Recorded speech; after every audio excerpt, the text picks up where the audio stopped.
Olá a todos, vamos convidar aqui para poder dar início à nossa live.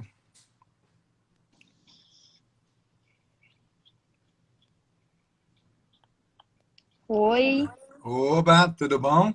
tudo? Estou colocando o tema aqui, Tá. deixa eu ver se eu consigo acertar direitinho. Opa, o pessoal está muito rápido, não está deixando eu colocar o tema. Você coloca o Ó, ele apareceu lá, Shop Nutrição, vê se dá tempo de fixar. Não deu, eu tentei ir atrás dele e ele já pulou. Ah, é? Pra mim ele aparece aqui, não tá. Que Fixar tal? comentário, beleza, já Deu? consegui. Ah, Então tá ótimo. bom. Bom, vamos Ótimo. lá. Boa noite a todos. Mais um prazer enorme a gente estar aqui com vocês em mais uma live do Instituto Barini. O Instituto Barini, que é uma parceria de clínicas e profissionais da área da saúde, dedicados ao cuidado das pessoas que nos procuram, não só homens, mulheres, né? E a gente tem vários profissionais envolvidos nesse trabalho, desde ginecologistas, endocrinologistas, nutricionista, medicina do estilo de vida. E hoje a gente vai ter o prazer de conversar com a Carita Tonini, que é a nossa nutricionista, para poder falar de um tema que eu acho que mobiliza bastante a todos nós, que é a questão da nutrição na síndrome do ovário policístico. Né? A síndrome do ovário policístico é algo que realmente preocupa bastante as mulheres, está bastante envolvida com as dificuldades para conseguir engravidar.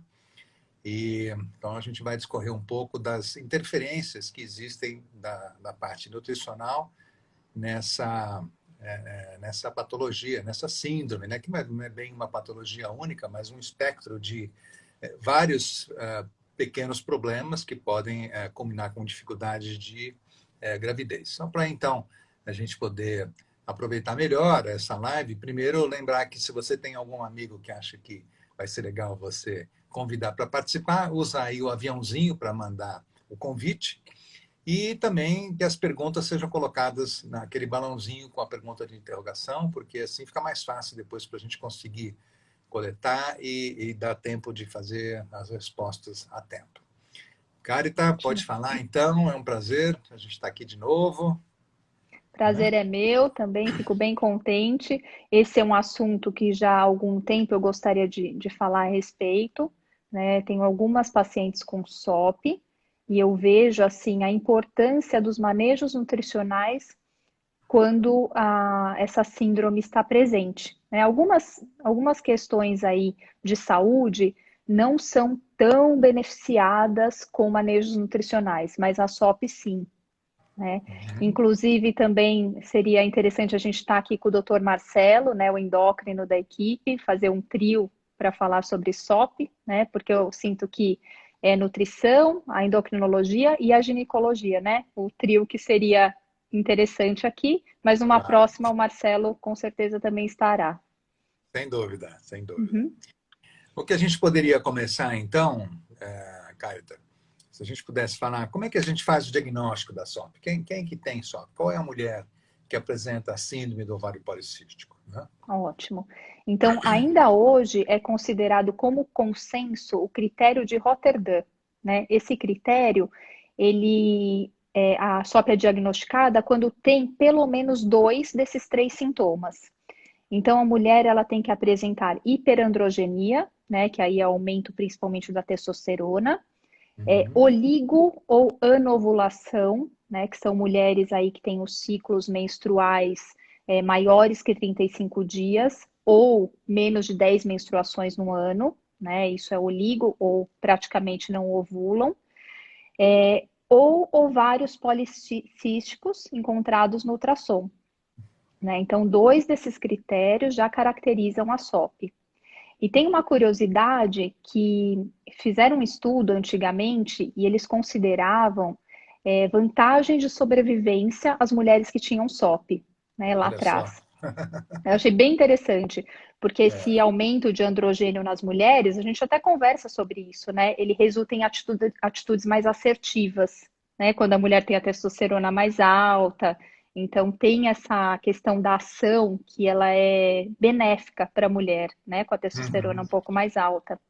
E também lá atrás, essa subfertilidade, ela aumentava, né, os intervalos das gestações, diminuindo as taxas de natalidade. Então, lá atrás também era super positivo, né? Favorecia tanto a sobrevivência da mãe quanto do bebê. Olha só. O que mais que acontecia é que essa menor taxa de ovulação, ela também fazia com que as mulheres engravidassem mais tarde e favorecia aí a sobrevivência dela e da prole.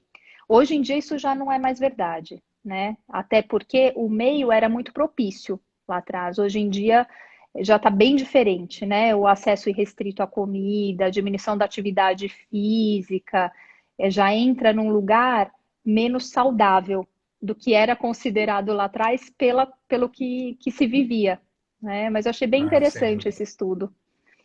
É uma coisa bem interessante, porque muda muito o padrão de como se considera a pessoa em termos de uma característica positiva ou uma característica não tão positiva, né? Sim. E como é que se valoriza isso ao longo do tempo. Acho que é uma observação muito legal. O que eu acho importante a gente falar é que muitas vezes tem pacientes que nos procuram, elas falam assim, eu tenho SOP, eu tenho SOP. Elas já se vêm com o diagnóstico, e eu brinco, né? Vem com uma etiqueta na testa dizendo que ela tem SOP, né? E eu falo, olha, não é bem assim, vamos devagar, vamos saber se você realmente tem distúrbio ovulatório, porque você pode não ter todas as características da SOP, você pode ter algumas dessas características, e isso é completamente diferente do que a pessoa que tem a SOP clássica, né? Então, acho que a gente poderia começar a falar um pouco sobre esses diferentes tipos, né, Carta? Como é que a gente identifica aquela mulher que tem aquela super SOP com aquela SOPzinha? Ótimo. Isso é bem importante mesmo, porque tem até uma divisão de fenótipos, né, ou tipos de SOP. E aí, por exemplo, o fenótipo vamos dizer tipo, tá? Mas vou usar mais essa palavra.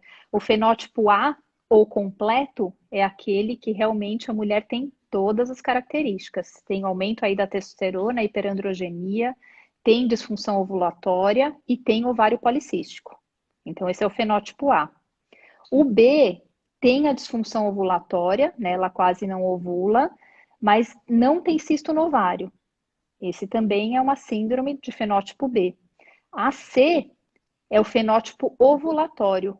É o único fenótipo de SOP ovulatório, o fenótipo C. Que aí essa mulher ela tem ciclos regulares menstruais, só que ela tem hiperandrogenismo e ovário policístico. Uhum. E ainda por último, né, tem a D, que é a única que é não androgênico. A gente fala o fenótipo não androgênico. Então, essa mulher não tem aumento dos hormônios, mas tem disfunção ovulatória e ovário policístico.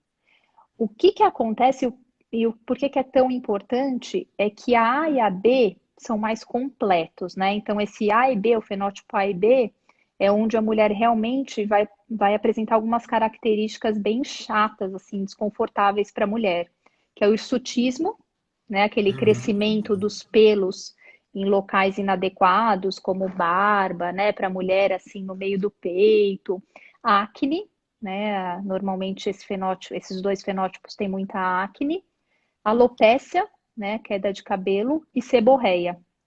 Além da irregularidade menstrual, tal, que aumenta o risco de infertilidade, né? Pode falar. Você perguntar, não, que eu ia falar que esses dois fenótipos também normalmente apresentam, essas mulheres apresentam hiperplasia endometrial, também nesses dois, no A e no B. Então é um conjunto meio completo aí da síndrome, né? Eu queria te perguntar é se esse grupo A e B se faz parte a obesidade também ou não, ou se é só uma consequência, né? Normalmente, eu até vou falar um pouquinho mais para frente, mas assim, infelizmente, mais ou menos 10% de mulheres com SOP que não tem tendência à obesidade. Isso dos quatro fenótipos, dos Uau. quatro. É. Então, ou seja, é por isso que os manejos nutricionais vão ser tão importantes na SOP, né? Porque Uhum. realmente a gente precisa ajustar a alimentação, ajustar a atividade física para que esse não seja tão inconveniente, né, essas características aí que vêm junto com a síndrome. Isso realmente é importante, né? Porque é uma característica que a gente vê bem frequentemente associada. Geralmente são pacientes que estão acima do peso, né? Uhum. E que vêm com essa questão da dificuldade ovulatória e com a dificuldade de engravidar, né? Também é associada. Às vezes vem também com queixas de perdas de gravidez, né? Não é só a dificuldade para engravidar. As mulheres que têm abortamento repetido também, algumas vezes, têm um pouco esse padrão de aumento de peso e algumas características também da SOP que precisariam ser controladas. Agora, como é que a gente poderia, então, imaginar, Carita, quais são as mulheres que teriam mais chance de desenvolver ao longo da vida a SOP? Né? Como é que isso evolui, né, ao Tá. longo do tempo? Então, os estudos já mostram que é assim, as mulheres bebês, né, que tiveram uma restrição de crescimento intrauterino, é, pequenos para a idade gestacional, já tem mais chances de desenvolver SOP. Depois, quando crianças, né, são as crianças que têm, claro que meninas, né, que já apresentam na primeira infância resistência à insulina, uma puberdade precoce, né, então eu vejo alguns médicos até que eu trabalho que pedem muito, assim, exames para ver a função da adrenal. Então, essas meninas, elas também apresentam aí uma adrenal que começa a funcionar mais precocemente, produz Uhum. mais o DEA, né, DHEA. E essas meninas também têm crescimento de pelos pubianos precoces e a menarca precoce. Então, já tem toda uma característica que vem lá da infância e de bebê. Quando adolescente, o que elas apresentam? Excesso de peso, né? Aí já começa a realmente ter mais dificuldade de perder peso, aumento da gordura visceral, a menstruação já começa a irregular, tem alteração de ovulação, acne, seborreia, hiperandrogenismo, hirsutismo, já começa aí na adolescência. Uhum. Apesar, doutor Ricardo, que é bem interessante, porque é um pouco difícil de diagnosticar SOP em adolescente. Porque Uhum. várias dessas características são comuns da adolescência, É né? verdade, né? A acne, É. O aumento da Então, oleosidade da pele, né? é, é isso É mesmo. bem, a irregularidade menstrual pode ser só uma coisa da adolescência, né? É, isso mesmo. É bem interessante. Uhum, E é engraçado como isso, de uma certa maneira, se sobrepõe a outras coisas que têm se observado em recém-nascidos que são considerados pequenos para a idade gestacional. A gente chama, caracteriza como PIG, né? Pequeno para a idade, né? uhum, As crianças que são as pequenas para a idade, geralmente elas passaram por algum período de estresse intraútero, né? E parece que esse estresse mais prolongado predispõe a uma coisa mais genérica que a gente chama que é a síndrome metabólica, que é meio paralela ao que acontece na SOP, né? Então, são indivíduos que têm mais tendência para ter resistência aumentada à insulina, para diabetes, para alterações do colesterol a longo prazo, para outras disfunções que levam muito frequentemente a alterações cardiovasculares lá no fim da vida, né? Então, é engraçado como isso tem esse paralelismo, né, com a SOP, né? São coisas muito interessante que é interessantes. Né? como se fosse uma compensação, né? Lá de trás Exato. do que houve, da falta, né? É como Uhum, se o estresse intraútero, né, ativasse alguns genes aí e isso que uhum. desse, deflagrasse essa tendência, né, mais específica. Claro, existe essa questão genética, mas existe o fator ambiental, né, e acho que é sobre isso que a gente vai precisar falar um pouco mais. Né? Uhum. Até que ponto o meio ambiente, né, exercendo o seu efeito sobre essas tendências hereditárias, né? Como é que elas vão se manifestar? Não pode falar hereditária, né? Mas é uma tendência já adquirida intraútero, né? Uhum. Não podemos falar em hereditária porque seria uma coisa já geneticamente determinada, mas não. É um efeito de um período de vida intraútero diferente do que o esperado, né? Uhum. Sim, é Como é bem que a gente, interessante mesmo. Até, como é que a gente imagina então? O que que no estilo de vida, né, dessas mulheres? uhum. O que que leva algumas mulheres que passaram por essa fase, entre outras, o que que acaba sendo o que mais frequentemente desencadeia o processo, né, da Uhum. SOP? Então, as mulheres, essas mulheres portadoras, né, de SOP, elas têm o risco aumentado, né, e depois já como adulto e até depois na menopausa e tudo mais, em 5 a 10 vezes de desenvolvimento de diabetes tipo 2, tá? Então, já Uhum. tem esse estudo. Também a oligomenorreia também tem aumento aí de chance de desenvolver diabetes, né? E excesso de produção de insulina. Então, uma coisa vai juntando na outra. O que acontece? Mulheres com SOP têm também uma adiposidade visceral aumentada, como a gente já tinha dito, né? Você vê que vai Uhum. encaixando, né? Uma coisa vai ficando um ciclo Exatamente. vicioso difícil, né? É. E aí o que acontece? Essas mulheres, né, com resistência à insulina e SOP, elas têm uma diminuição de 30% da taxa de metabolismo basal, que vai contribuir para sobrepeso e obesidade, né? Tem um Uhum. outro estudo que eu vi que eu achei bem interessante, é que as mulheres com SOP, elas têm menor concentração de colecistocinina, que é um Uhum. hormônio, né? Um hormônio que ele é gastrointestinal, um hormônio gastrointestinal, que ele vai estimular a contração da vesícula biliar e da secreção das enzimas do pâncreas, né? Então, do pâncreas, então ajuda aí na digestão de carboidrato, gordura, proteína, e está relacionado tanto com a digestão quanto com a saciedade. Ou seja, Uhum. com essa diminuição, faz com que essas mulheres elas comam mais parecido com o homem. Olha só. Só, só que não tem tudo a favor, que a gente sabe que o homem acaba comendo mais, tem todo um processo que é mais rápido do que a da mulher, de uma forma geral. Só que essa mulher com SOP, ela acaba comendo como um homem por conta dessa falta do hormônio, Olha que coisa. tá? E Então isso acaba tem, sendo uma lenha na fogueira, né? É uma coisa que vai é. alimentando o aumento do peso, o aumento da gordura visceral, né? E Uhum, aí todas as dificuldades de ovulação e etc., né, que vão acontecendo, né? isso mesmo. E, e como é que a gente pode, além dessa coisa, dizer, é mais importante essa questão do estilo de vida ou a genética? Se a mulher conseguisse corrigir o estilo de vida, ela conseguiria suprir essa tendência que ela tem ou não, Carita? Sim, sim. Como é que isso...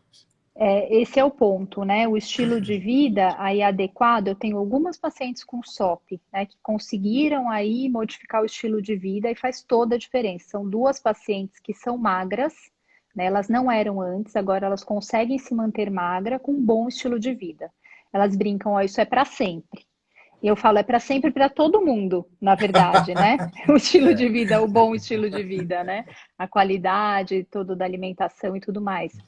Mas corrigindo a microbiota intestinal, porque também essas mulheres elas têm uma tendência a ter a microbiota desregulada, então corrigindo a microbiota com uma boa alimentação, com probiótico, com suplementos certos, ela se mantém mais magra e aí o ciclo fica virtuoso. A gente sai do ciclo vicioso da SOP e vai para o ciclo virtuoso, né? De é. atividade física com um bom peso e uma boa alimentação.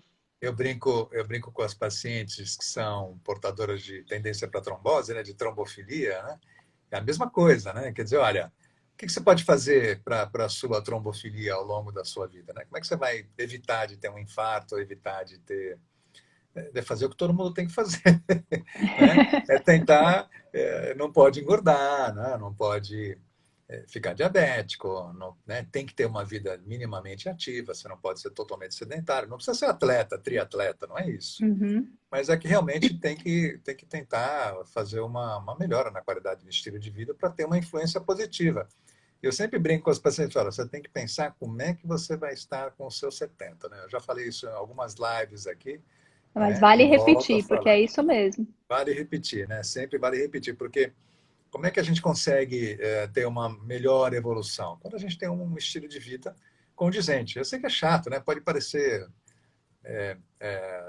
assim careta, né? Você querer viver sem todas aquelas coisas gostosas, né? Todos aqueles churrascos deliciosos, aqueles vinhos, aquelas cervejas, toda. Mas isso tem um preço, né? É. A gente pode de vez em quando enfiar o pé na jaca, mas não pode enfiar o pé na jaca todo fim de semana, toda Uhum. semana, né? Aí Uhum. isso tem um preço, né? E o preço geralmente se manifesta por essas pequenas coisas, né? Para as mulheres que têm tendência para SOP, apareceu SOP, para os homens que têm tendência a ter síndrome metabólica, para as mulheres que têm tendência para ter síndrome metabólica, vai aparecer, quer dizer, é uma questão de tempo, né? É. A questão é justamente que eu percebo mesmo nas consultas, né? As pessoas realmente esperam um milagre, né? Então, vem numa consulta nutricional e querem uma fórmula mágica para sempre, a mesma coisa, né? Só que sem que elas precisem fazer muita coisa. Né? Então, assim, me passa qualquer coisa, suplemento para emagrecer, né? Então as pessoas pedem muito isso. Não, mas eu vi uma blogueira colocou que tal, ela tá com corpo ótimo, né? Então é só tomar o suplemento que emagrece. É interessante, né? Porque no fundo as pessoas sabem que não resolve isso, mas é sempre essa Porque busca da a gente quer uma coisa mágica, né? A gente quer. um milagre. Até outro dia eu estava brincando com o treinador, né? Fazendo ginástica aqui. Ele falou assim, eu falei, puta, falta mais uma série. Ele falou, se você souber algum jeito que não fazer exercício melhor, você me conta também, porque eu também quero saber. É, é bem isso, né? É o que todo mundo gostaria, né? Mas o que a gente tem hoje é isso, é mudar o estilo de vida. É. Agora, vamos pensar um pouco, então, em algumas das manifestações aí da SOP, especialmente na acne. O que que a alimentação pode melhorar em relação às mulheres que têm muita tendência para ter espinha, né? Como fazer para lidar com isso?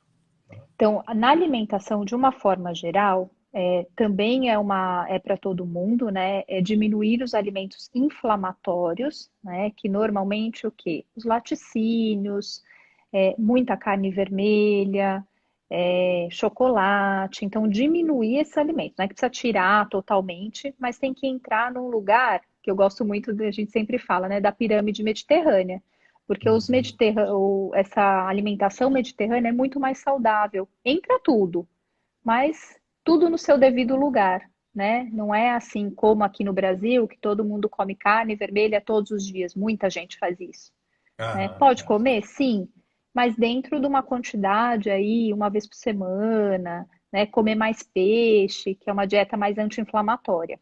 Então, a acne vem muito de uma inflamação, essa questão da alimentação. Com a questão dos micronutrientes aí, que são as vitaminas e os minerais, precisa avaliar sempre deficiência de zinco da acne, deficiência de vitamina A da acne, ácido pantotênico, que é a vitamina B5, e biotina, que é a B7. Então, normalmente, quando a gente faz um mix aí dessas vitaminas, melhora muito a acne, principalmente dessas mulheres com SOP. O que tem que tomar muito cuidado, né? Que aí a gente entra numa dificuldade. B12, B6 e ácido fólico podem aumentar a acne, né? Então, principalmente se a mulher está tentando engravidar, a gente sabe que precisa disso, né? De B12, B6 e B9. Só que aí tem que realmente fazer uma avaliação e ver o que fazer, a quantidade. Algumas mulheres que eu atendo, eu acabo dando em gotas até a B12, como se fosse uma dose para criança, para achar a Olha, dose certa para não estourar o rosto, sabe? eu já tive várias oportunidades de ver paciente ter essa explosão acneiforme com o uso de B12, né? Com a B9, E não, mas com a B12. mais com a B12, mais com a B12, Uhum, a B9 nem tanto. Mas é impressionante, né? Como a alimentação tem uma interferência direta, né? Nessas questões, né? Eu tem, concordo com você, né? tem. É bem característico isso, né? Eu só É. queria animar o pessoal, então, para que quem quiser fazer perguntas, não ficar inibido, né? Usar a nossa caixinha aí de interrogações, né? E também convidar. Nós estamos falando uma coisa tão interessante que é a respeito de como é que a gente pode mudar o curso natural aí da SOP, né? A SOP tem incomodado tanta gente, incomodado tantas mulheres, né? E dificultado as pessoas para engravidar. Vamos tentar divulgar e chamar os amigos para essa live que a gente está fazendo, né? Até Oi, porque a pensando. SOP é uma das coisas, né? Mas tudo que a gente fala serve para, a respeito do estilo de vida, da suplementação, serve para a vida de uma forma geral, Ah, né? O que a gente claro, está claro. conversando aqui, né? E acaba que serve para outras ocasiões, além da SOP também, né? Não, Do que a gente perfeito. está falando. Eu acho que é isso aí mesmo. Agora, qual que seria, então, você já deu uma dica aí de qual que seria a alimentação ideal para a mulher que tem SOP. Como é que a gente Uhum. pode fazer um apanhado geral, né? O que que essa paciente deve consumir, o que que ela deve priorizar, né? Aonde que ela deve investir, né? A ida Uhum. ao Oba, a ida ao Hortifruti, né? Onde que ela Sim. deve concentrar as coisas aí? Então, é aquilo que eu tinha falado, realmente a base tem que ser alimentos de origem vegetal, então, né, frutas, legumes e verduras, cereais integrais, menos industrializados. Só que na SOP, realmente precisa ser uma dieta hipocalórica. Então, tem um cálculo a ser feito, dependendo da mulher, né, do peso, da altura, e tem que realmente consumir menos calorias do que uma mulher do mesmo peso e da mesma altura, porque a gente tem as características aí que atrapalham a perda de peso. Precisa reduzir carboidratos simples, tá? Então, farinha branca, açúcar branco. Por quê? Por conta da resistência à insulina que essas mulheres apresentam. Então, se a gente já não indica, né, consumir muito carboidrato simples, mulheres com SOP menos ainda.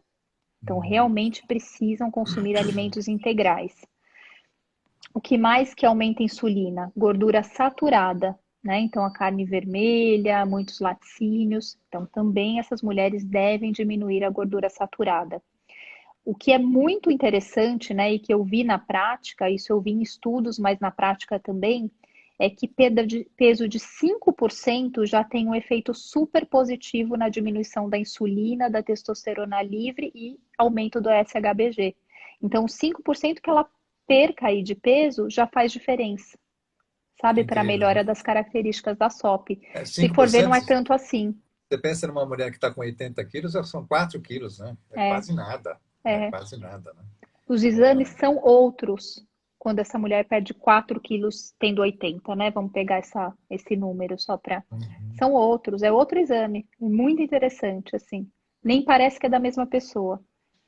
A gente tem a oportunidade, às vezes, de acompanhar pessoas que fazem, né, um segmento nutricional, que seguem uma mudança no estilo de vida, e a observação que a gente tem na mudança dos exames, né, que essas pacientes mostram, né, a mudança no colesterol, na insulina, né, e tem uma coisa que a gente sempre utiliza bastante, que é o índice de ROMAS, né, o índice de ROMAS é uma coisa que ele é um sinal de alerta que eu uso muito e eu gosto muito de mostrar para as pacientes, olha, tá vendo esse índice aqui? Isso significa que você está caminhando para um diabetes. Cuidado, né? Você precisa reduzir, né, o aporte aí de carboidratos, precisa reduzir o aporte de gorduras também, porque senão a gente vai acabar, né, pulando para o lado de lá, você vai pular para o lado da diabética. Uhum, sim. Então, isso é muito interessante, né? E você falando, eu até lembrei que algumas pacientes, né, que são minhas e suas, quando passam comigo, falam: ai, nossa, olha, me fala se esses exames estão bons, se o doutor Ricardo vai ficar feliz. Porque elas sabem que você fala, né, quando precisa. Aí aqui, olha, eu tô com medo de voltar lá, me fala, tá bom, só para ver se eu vou levar bronca ou não. Não, tá É, ótimo. Aí elas vão felizes. as pacientes são engraçadas, né? Elas têm até, elas às vezes falam com as funcionárias, né? Com as minhas secretárias, né? Com as minhas enfermeiras, elas falam assim, doutora, ela está com medo da bronca que você vai dar nelas. Principalmente se tem muito aumento de peso, né? Tem Na uma de gestação. peso, né? Olha, a Uhum. insulina dela tá tanta. Eu falei, ih, caramba. Elas já avisam, o doutor vai ficar bravo com você.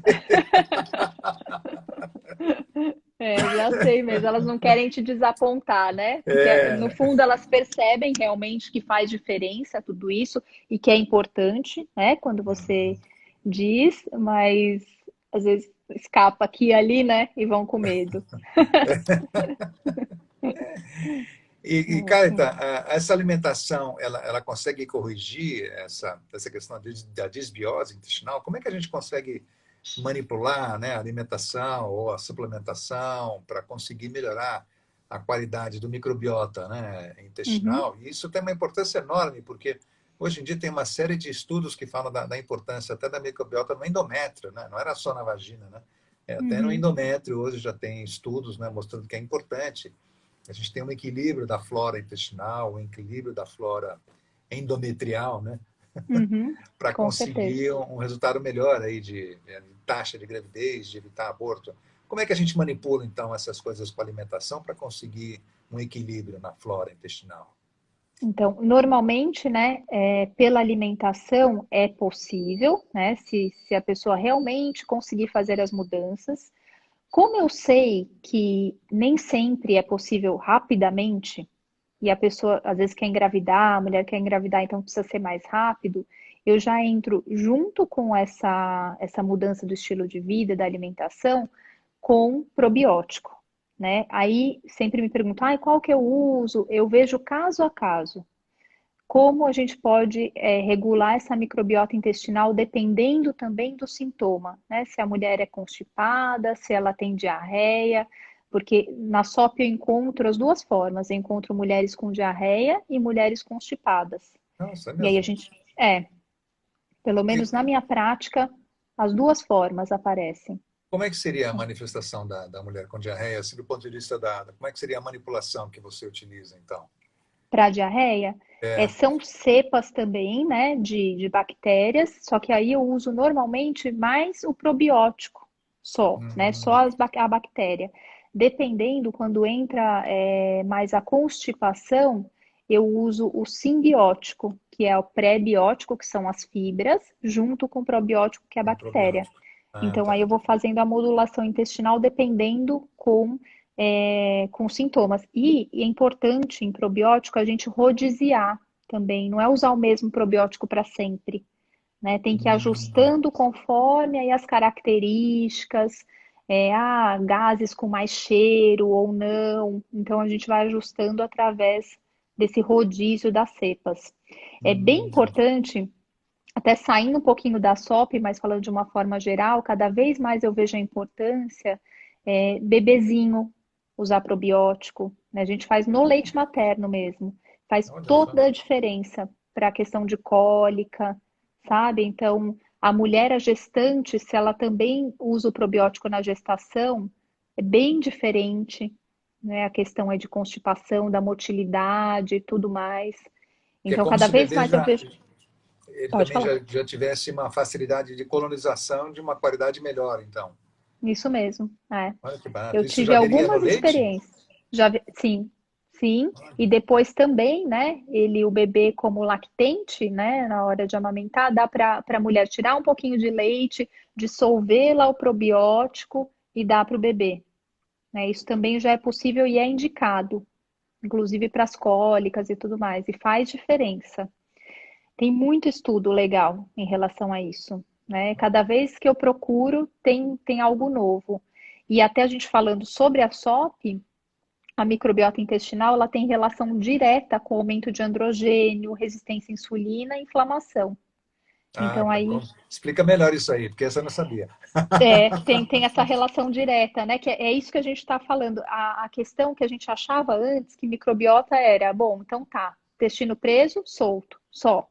E aí os estudos foram mostrando, com várias análises, tudo, lógico que muitos em animais, né? Algumas em humanos e muitos em animais, que via que isso foi em ratas, algumas ratas elas apresentavam aí aumento de androgênio induzido, tá? Era induzido, mas quando melhorava a microbiota intestinal, né, de uma forma de cepas lá adequadas que eles estudaram para isso, Uhum. diminuía o androgênio da rata. Então, a Olha que partir barato. dessa microbiota que eles modulavam, né? Isso fizeram com isso e com a resistência à insulina também em rata. E viram essa Parece que relação. é um mundo à parte, né? Essa coisa da microbiota. Parece que é É, uma coisa que domina mais a gente do que a gente imagina, né? uhum, isso Quantos mesmo. efeitos a gente consegue observar, né? No ponto de vista da alimentação, de qualidade de vida, da digestão, né? De tudo, né? Que coisa impressionante. Inclusive, um colega dermatologista, né, ele prescreve muito probiótico para acne, né, já faz isso assim como via de regra, e também alguns dermocosméticos com probiótico local, para você passar no rosto também. Hum. Olha né? só. Tanto para acne quanto para envelhecimento. Ele já vê que tem grande diferença quem usa já probiótico local também. Bem interessante, né? Muito incrível, muito É. incrível. Uhum. Mas além disso que a gente está falando de correção da alimentação, dos probióticos, né? Alguns suplementos alimentares ajudam a melhorar a SOP na evolução. Como é que a gente pode falar um pouco a respeito disso, então? Tá, esses são vários, né? Tem vários suplementos, aí eu também vejo caso a caso, dependendo do que a pessoa já está tomando, da alimentação.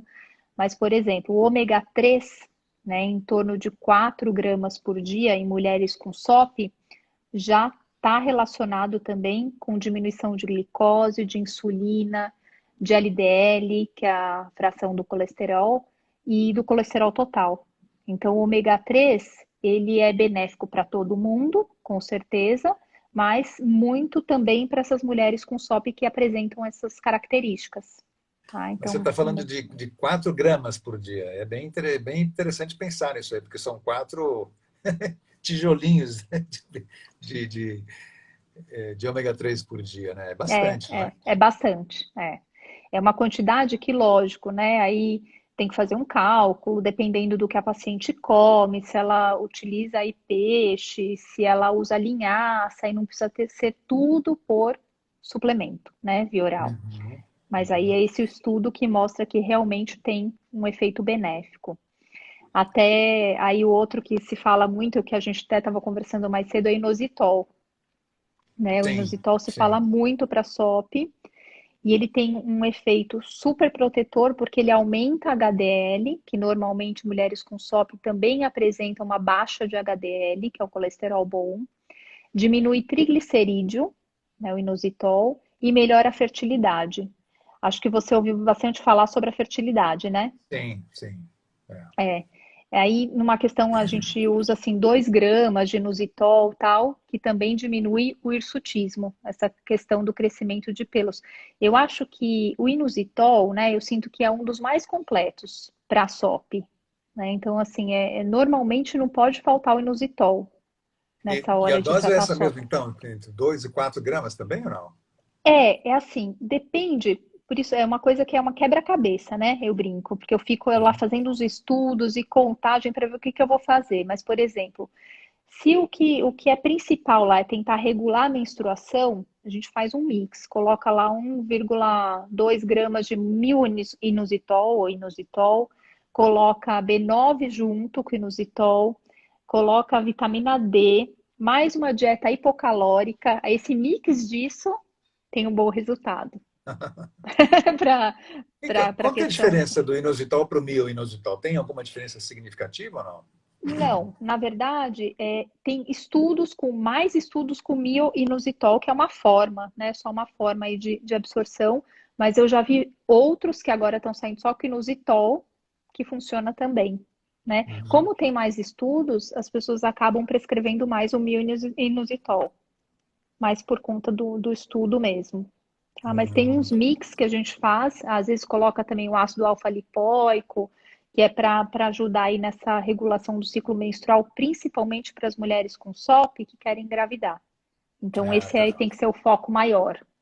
Uhum. O que é interessante dizer é que tem fonte alimentar de inositol também.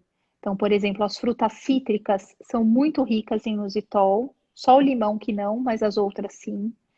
Aquele Uhum. melão cantaloupe, sabe aquele melão meio Amarelo? perfumado? Ah, É, sei, sei. Aham. ele é meio perfumadinho, né, o Meio cantaloupe? vermelhinho, né? Ele é É. mais cor-de-rosa, assim, isso. Uhum. Ele também é rico em inositol.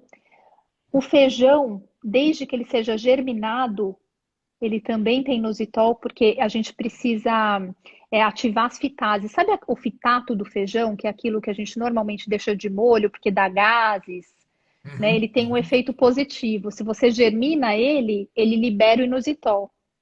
Olha. Então, aquele moyashi, feijãozinho germinado, tem esse efeito positivo do inositol. Uhum. Grãos integrais também, né? Principalmente se você deixa de molho, o arroz integral também libera essa substância. Oleaginosa, que são as castanhas, se deixar de molho, também libera inositol. Então é interessante porque As pessoas buscam muito pelo suplemento, mas eu costumo dar essas dicas dos alimentos também, para que a Uhum, gente, uhum.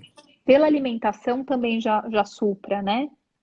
Melhora, Isso. assim, a questão de vitaminas e minerais. Então, do É. inositol, por isso que ele é tão importante. Fora ele, do Hum, inositol ficou claro, eu acho, né? sim, sim. Você Tá. falou do inositol, o outro foi o ômega 3. Ômega 3, isso. E qual que é A o gente outro? tem vitamina D, que tem que corrigir deficiência, né? Porque a falta de vitamina D, a gente já sabe que a vitamina D não é só uma vitamina, né? Ela funciona como um hormônio aí. Então, ela piora, a falta dela piora o processo de obesidade, e piora a síndrome metabólica e a resistência à insulina. Então, Hum, principalmente mulheres com SOP têm que manter a vitamina D alta. E sabe o que é interessante? Eu não sei porquê, não sei se é uma experiência minha, eu tenho mais dificuldade de aumentar a vitamina D das mulheres com SOP. hum. Dou doses altas e parece que não sobe. E Lógico que eu nunca mesmo, tentei, você ia falar talvez da. tentar injetável, né? Como eu não posso prescrever injetável, eu acabo Uhum. tentando via oral. Mas eu vejo maior dificuldade em subir essa vitamina D dessas mulheres. E é bem É, importante que ela esteja alta. deve haver alguma dificuldade de absorção, na verdade, né? Porque se você está Uhum, dando uma dose alta e não está conseguindo promover uma melhora, né? uhum, Mas mesmo quando a gente faz a administração por via intramuscular, é engraçado, porque você dá uma dose alta, mas nem sempre você vê uma ascensão muito rápida. Porque o que às vezes acontece é que a vitamina D, como ela é lipossolúvel, ela uhum, acaba primeiro impregnando no tecido gorduroso para depois você conseguir aumentar a quantidade dela na circulação, né?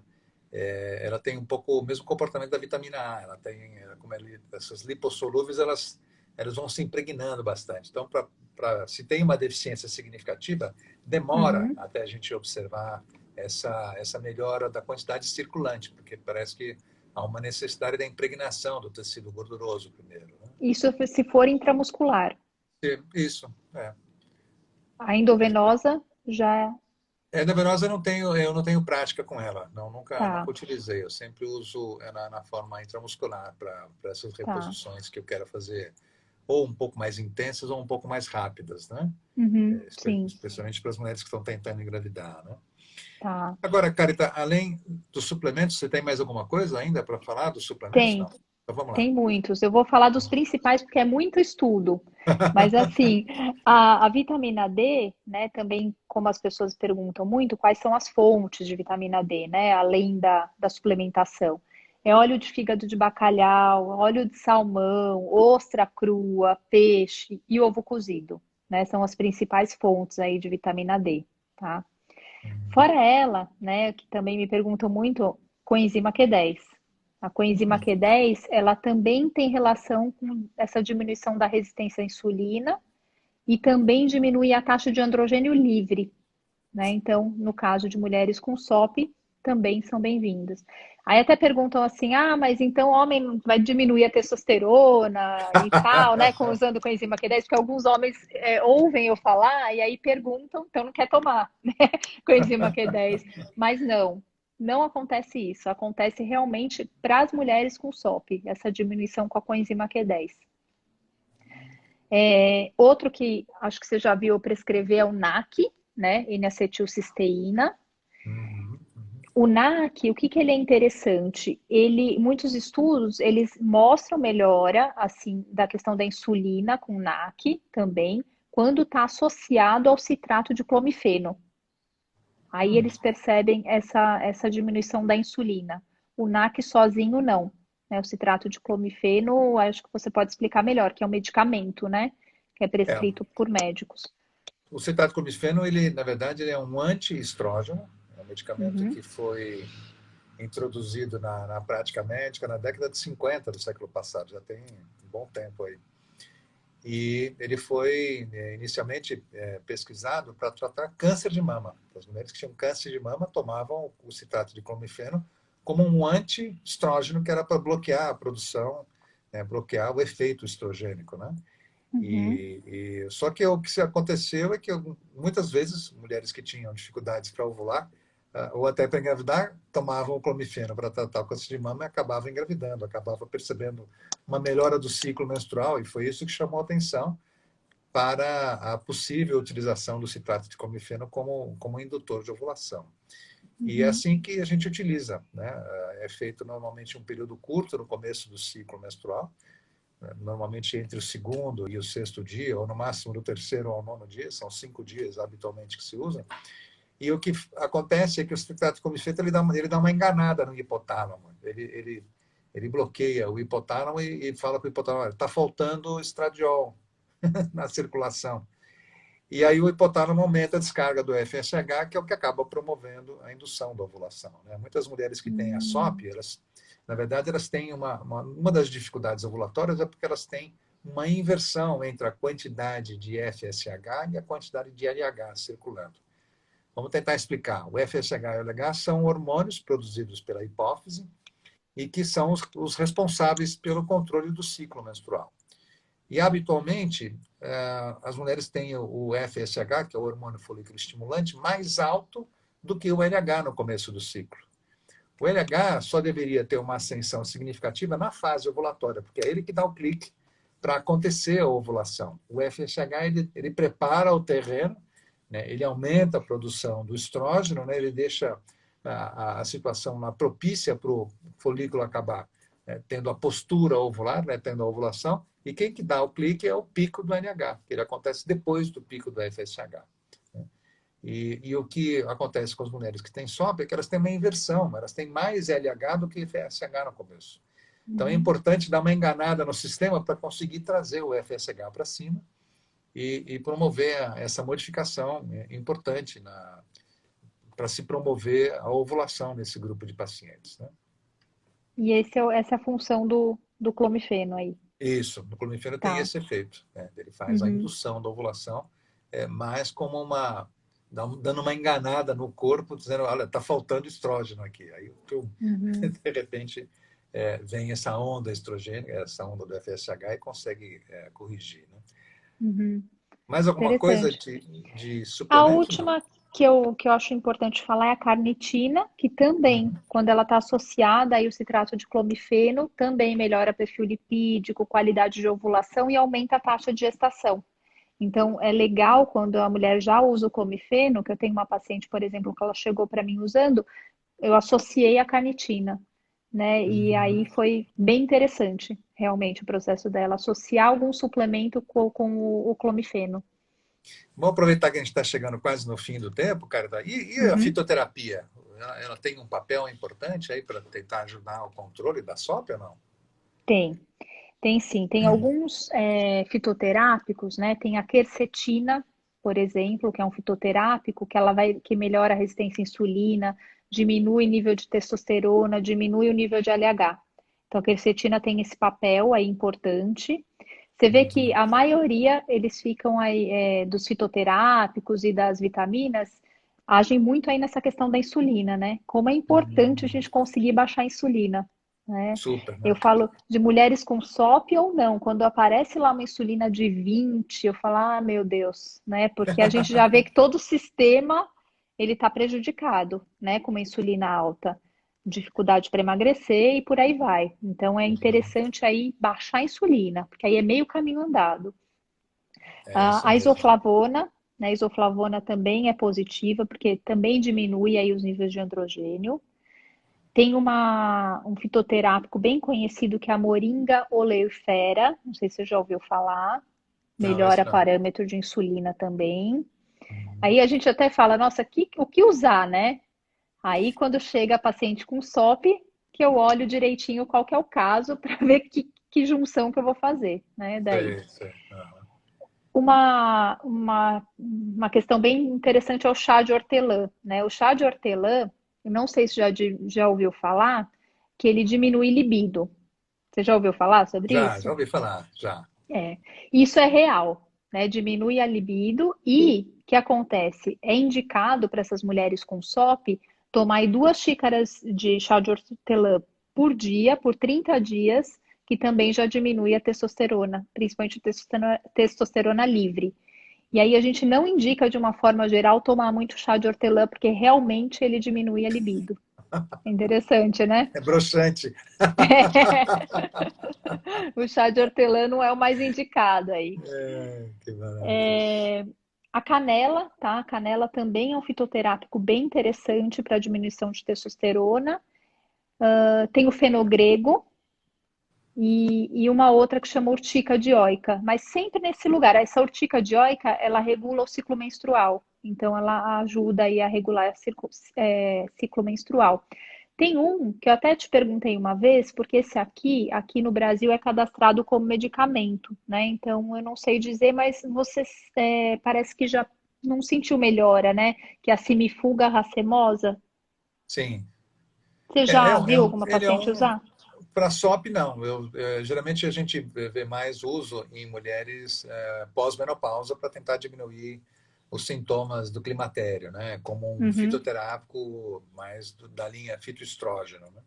uhum, Não, não é uma coisa que a gente vê um efeito, né, grande, tá. significativo. Geralmente quem acaba utilizando são mulheres que não podem absolutamente tomar estrógeno por algum motivo ou que não querem tomar por uma razão muito pessoal e aí acaba sendo uma medicação, né, uma tentativa de exclusão, né, não é a forma primária, pelo menos para mim, de tratamento dos sintomas do climatério. Tá. Eu sou mais Uhum, favorável à reposição hormonal propriamente dita, né? uhum, Dependendo do caso, a gente usa muito mais ou a testosterona ou até o estrógeno ou a combinação dos dois para conseguir um efeito mais significativo de melhora da qualidade de vida, né? tá. Uhum, Mas é isso que a gente poderia falar. tá, ótimo. Então, aí as perguntas, né? Como saber quais suplementos a mulher com SOP precisa, né? Como é que a gente consegue entender, avaliando a paciente, o que a gente vai escolher para dar para fulano ou para ciclana, né? De acordo com o padrão? Como é que você direciona isso? Tá, então precisa ser feita uma anamnese para ver onde ela se encaixa, né? Qual fenótipo. Aquele hirsutismo e tudo mais, e é bem importante os exames de sangue, porque aí eu Uhum. consigo também avaliar melhor como está a glicose, insulina, a questão de testosterona, SHBG. Então, todos os exames, tanto hormonais, né, dessa parte mais dos androgênios, quanto os nutricionais, eles conseguem me dar uma boa direção. Além disso, é óbvio que eu preciso também entender melhor como que é a vida dessa mulher, né, através da anamnese, praticante de atividade física ou não, para entender se eu preciso entrar com suplemento mais power, né, que eu digo Uhum. assim, né, porque o que é bom, que eu gosto de falar sempre, é que assim, suplemento é bem legal e interessante, mas também passa pelo fígado, então assim, é para tomar o que é necessário, né? Eu não gosto dessa coisa de ficar tomando um monte de cápsula. Quanta paciente chega para mim que não consegue mais tomar cápsula, sabe? Com dor de estômago, com diarreia. Então, assim, o excesso também é prejudicial. Então, o Uhum. ideal é tentar via alimentação e atividade física, e o que sobrar vem a suplementação, e não o contrário, né? Entendi. Então, tem que avaliar tudo isso para ver qual é o suplemento para essa mulher. Uhum. Tem mais uma pergunta interessante aqui, Carita. Mulher com SOP tentante deve começar o tratamento com a nutricionista quanto tempo antes, né, de engravidar? Ó, o ideal mesmo é um ano antes. Isso é o ideal mesmo, né? Por conta Uhum. dessa perda de peso, que tem que ser gradual também. A gente não pode entrar com restrições aí super fortes que depois ninguém sustenta, né? Quando faz muita restrição, acaba depois ganhando peso até em dobro. Então tem que ir aos poucos. E aí eu falo, é um ano, é o essencial. Ah, mas e agora? Eu quero engravidar mesmo e daqui a 3 meses quero começar a tentar. Tá tudo bem, mas o ideal é um ano antes. Tá. Esse preparo é muito importante, né? Porque você tem que estar com o corpo em condições, né, para enfrentar todo o processo, né? Eu acho que principalmente o que a gente conversa muito, né? Diabetes gestacional. Para evitar uma diabetes gestacional, precisa estar com o Sim, corpo bem sim. preparado. E além de ser um ano, você diria que ela deveria consultar a nutricionista de quanto em quanto tempo? Qual que é a frequência com que deve acontecer esses retornos à nutricionista, né? Tá. Normalmente, né, nesse tratamento, pelo menos uma vez por mês. Porque uma vez por mês eu consigo acompanhar direitinho se está dando efeito ou não, ou se a gente precisa mudar a estratégia, né? Uhum. Porque o que acontece? Processo de emagrecimento, quem precisa sabe que não é tão simples assim, né? A gente consegue emagrecer e de repente desanda, né? Eu diria Uhum. assim, aí se você não tem alguém para conversar a respeito, para ver qual que é o próximo passo, a chance de desandar muito, muito grande é maior, né? Então, uma vez por mês é o essencial, assim. Uhum.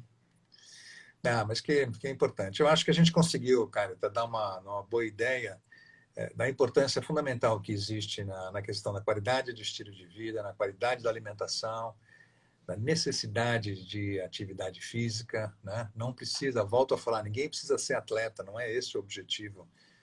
A gente precisa ter pelo menos um mínimo de atividade física, de movimentação do corpo, né? Para fazer com que esse corpo consiga, né? Ter um desempenho melhor na parte metabólica, na parte de aproveitamento dos nutrientes, né? Não só, mas isso tem um efeito importante do ponto de vista emocional, do ponto de vista de funcionamento glandular, de funcionamento imunológico, né? Tudo isso está integrado, né? A gente não é um ovário e um testículo funcionando, não. A gente Com certeza. é um corpo absolutamente integrado, né? Uhum. A gente fala muito em endocrinologia, por exemplo, né? A gente tem que pensar em neuroimunoendócrino gastro, né?